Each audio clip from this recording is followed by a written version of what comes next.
banaye obwesigwa kintu kikulu. Nze omuntu gwenzimbidde flat eno, yes brother wange, naye nange nali nsobola okugenda nenzimba mu flat ewange, naye obwesigwa kintu kikulu nnyo, kikutuusa gy'oba tosuubira.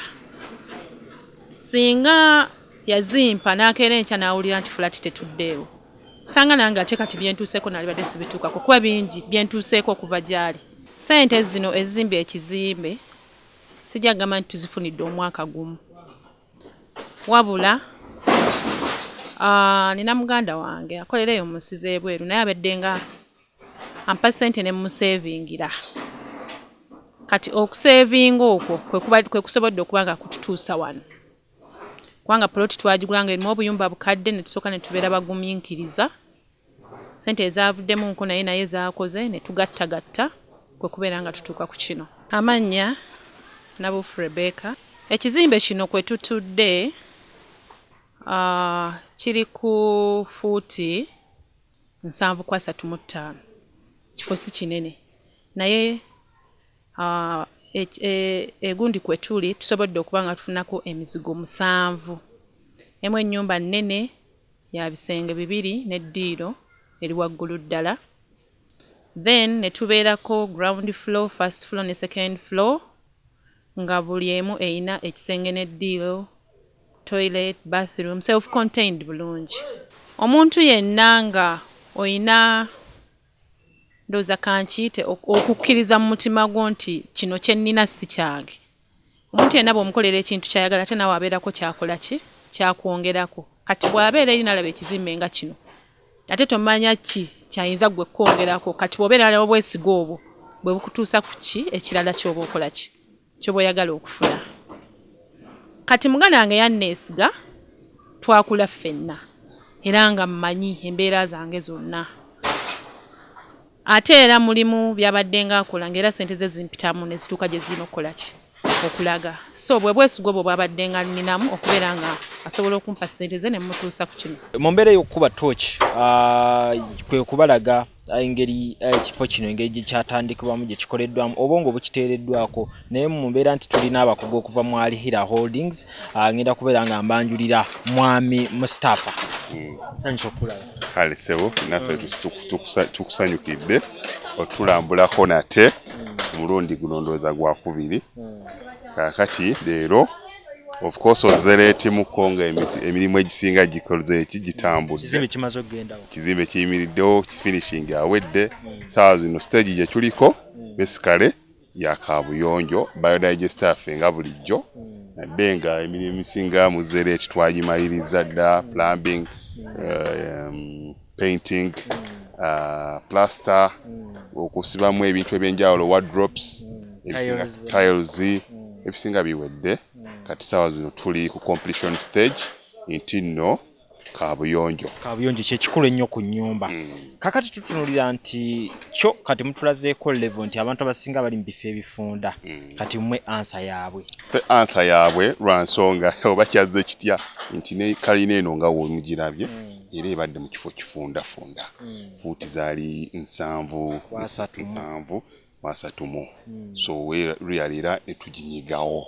So ate mulekawo space ya kaabuyonjo. Ate ne space ya kaabuyonjo weri ate nga era ne parking ekola ki egenda bbeera wano egenda bbeera. So ndaba nti Alihira n'ekifo ekifunda kireka tukwatagana bulungi nnyo. Kwegamba linnya lyammwe lyakubiri. Biodigester eno okwawukana kweri gye twalaba luli. Nzijukira luli nga nkubuza ekinnyanga kifunda. Nzijukira we mwateeka tanka yammwe ate we mwateeka n'amayinja ku mulundi guli. Ku leero ndaba mwawudde tanka ne mujawula ku mayinja. Soko kitunnyonnyole. Kakati omulundi guli nga era nabaga nti biodigester zino zikyusa mu sizes, mu capacities. Nti nno eyalo twali tukola abantu 40 abantu abatonotono ng'ey'amaka. So this time tukola gundi nga olabye nti eno ennyumba ya kalina bapangisa banjawulo buli omwe n'engeri gyakozesaamu amazzi oba n'engeri gyakozesaamu toilet. So nabwe kityo ku luno tutaddewo abantu 100. Kyova olaba nti egaziye abantu 100 kitegeeza tanka egenda gejja, kitegeeza sockpit naye egenda kola ki kugejja. Kyova olaba nti eyalo yali ntono ne ate yalo neneko. lwaki twawudde lwa nsonga nti olw'okuba sockpit nnene okujawula kali olw'okuba kaba katonotono tusobola okukagatta oba oluusi nako kaawula naye nga kino olw'okuba nti nnene sockpit nga woogirabye kyova olaba nti tujawudde ate ne tanka already nnene kyova olaba nti naye era tubyawudde buli kimu kitambula lwakyo. Wadde twogera ku kigambo obunene omulungi atulaba tale tebituuse ku level ya septic tank era nkadde binene naye era bisigala bitono mu mbeera y'ekifo binene kuba omuntu wakugamba abantu 100 nga tuwulidde ka tanka ako ayinza ogana n'ababiri tukakola ki tukajjuza naye 100 lwa nsonga olaba olubuto lw'omwana omuto lusobola okuba akamonde kamu so olwanga olw'omuntu omukulu sobola okuba obumonde 2 olubuto lwange lwa nsonga nze ndi mukulu ebingendamu bingi so era ekifaananyi ekyo wokizza bweri olw'okuba nti abantu batono bantu 40 era kaba katonotono ate kati olw'okuleeta abantu 10 ogenda olaba nti egezzeemu akatonotono naye ate era tetuuka bunene bwaki tanka yaffe enkadde eri yesebo.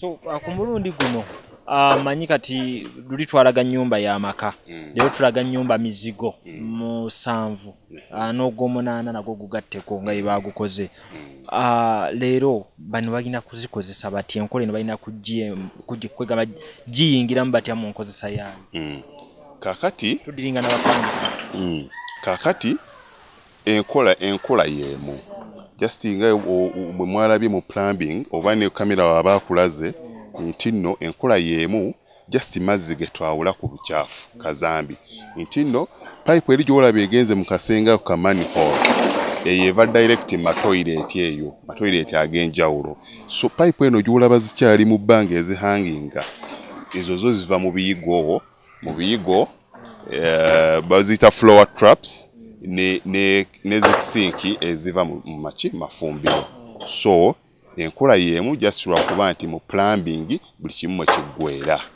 yesebo. Kakati omulundi guno kiki omupangisa kyatalina kukola okulaba nga enkola eno esigala etambula bulungi ne garanti gw'ogenda otubuulira w'ebbanga okulaba nga atuukirira ate nesigala ng'eyimiridde?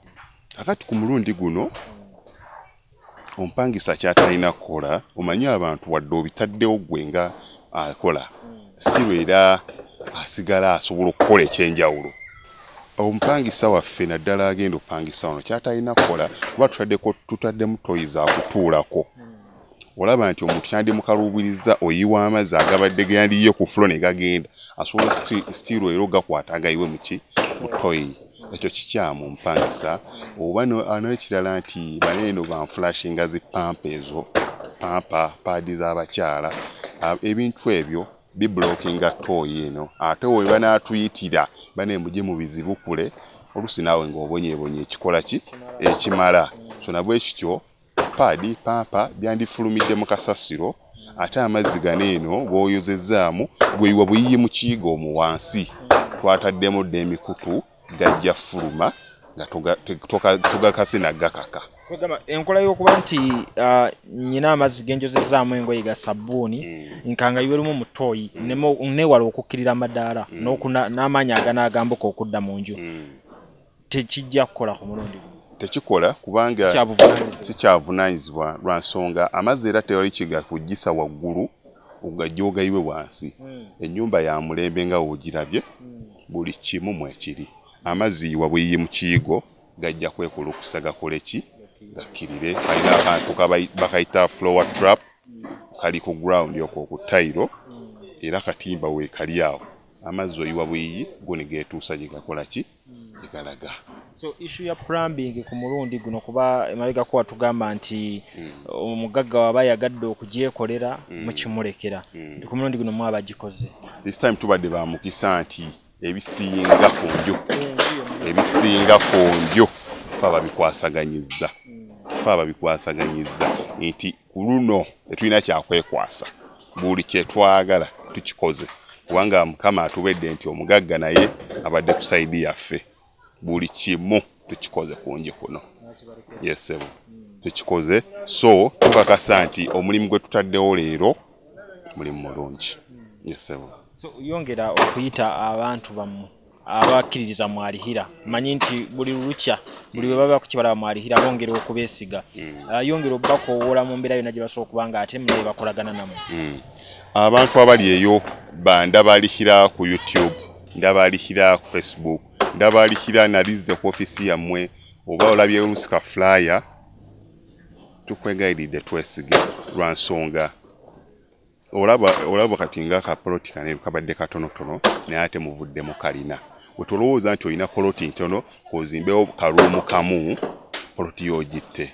naye poloti yiino kalina etuddewo ate ekyalo kyonna kigikubira nduulu ate nga ne space ya parking ogiraba weeri so nabwe kikyali eyo yenna yenna andaba nti alihira yeddagala lyo lyewandyetaaze naddala mmwe abali ewafunda poloti yo togitta ogaye nti nno nteekewo akayumba 2 3 4 kuba olaba singa olwo naye kyandisobodde antaddewo obuyumba bwenga 3 4 obuyumba obwa line poloti n'agitta naye olw'okuba nti yakwatagana naffe kwe kusalawo netukaanya netukola kintu ekifaananako bwe kiti babulire ku migaso gya biodigest eno gye muli mu kukola wano omuntu byayinza okufunamu nga tujjeeko ne wano mu kifo kino kyokka emigaso gya biodigest ngeri gibategeeza takati emigaso gya biodigest mingi pozo ogibajjukiza kuba bonna tusiba tukikola ki poza omuntu ali eyo omupya wadde nga following Cavton oba ku mikutu gyaffe emirala nti no biodigest erimu emigaso mingi ekisooka ya layisi ebw'ogatta ebbeeyi yaayo n'eyeeri olaba nti biodigester ya layisi mu terms of finance ya layisi ekyokulala nti nno biodigester egenda mu kifo kifunda ddala kuba kati eno olaba nti ya 10 tugitenda bunene naye olaba nti space ntono nnyo ddala ekyokulala nti biodigester eno tenywebwamu nga olaba zino gundi zaffe enkadde oleeta ekimotoka kijja kiwunye wano wonna nga kinywamu abantu bonna ekyalo kyonna kimaleko emirembe kiri mu kwemputinga okole likodi akyayo nti oyo buli myezi 2 olina okukola ki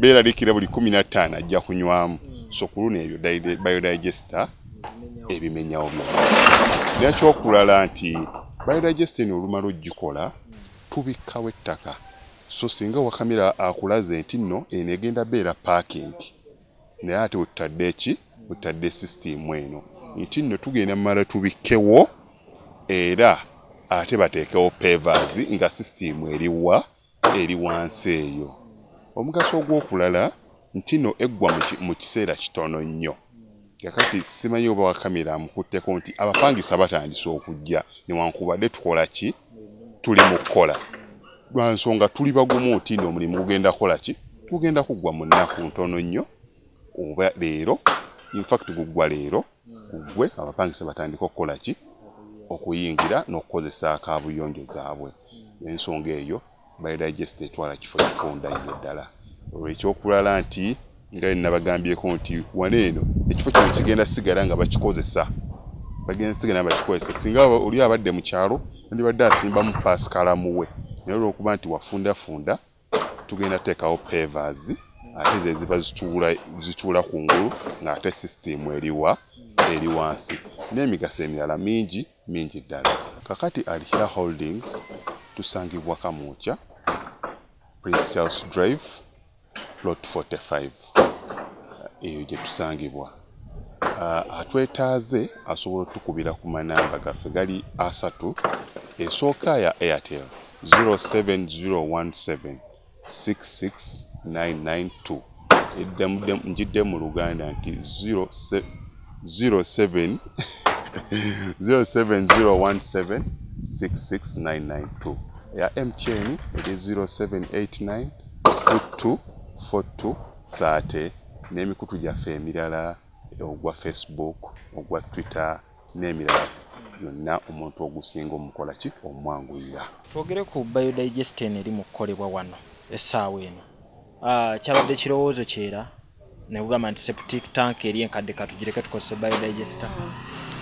Ekya biodigest eyo tekyali kirowoozo kyange, nali ku online nafuna simu ye okuva okwo emukubira ng'alina customer care kyo kyekituufu. Ne mugamba ajje najja n'alaba ekifo n'atambeerera muzibu.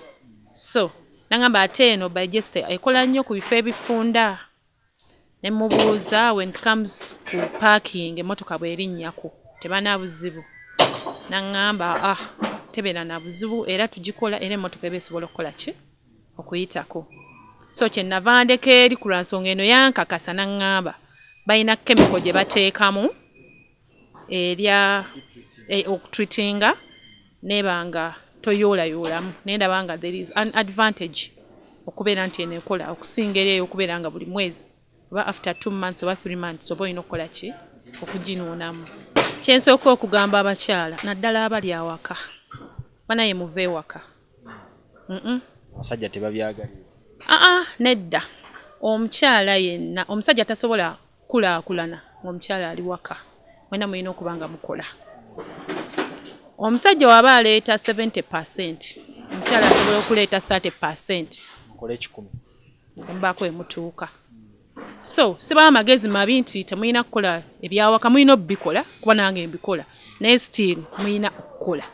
Kyekintu kyesaasinze ddala okukubiriza abakyala mulina okukola. Ekintu kino ekyokuzimba kisoboka kusaidi y'abakyala.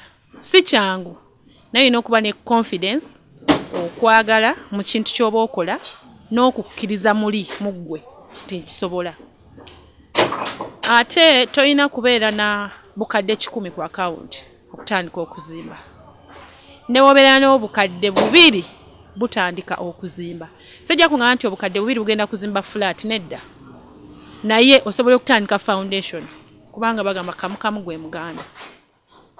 So katimba amagezi nti kisoboka ekintu ky'okuzimba kisoboka kasitobeera n'okukkiriza ate n'okusevinga. Bw'omanya nti mu myaka 5 njagala kuzimba nnyumba tandikirawo kirowooza kati nga tonnatuuka.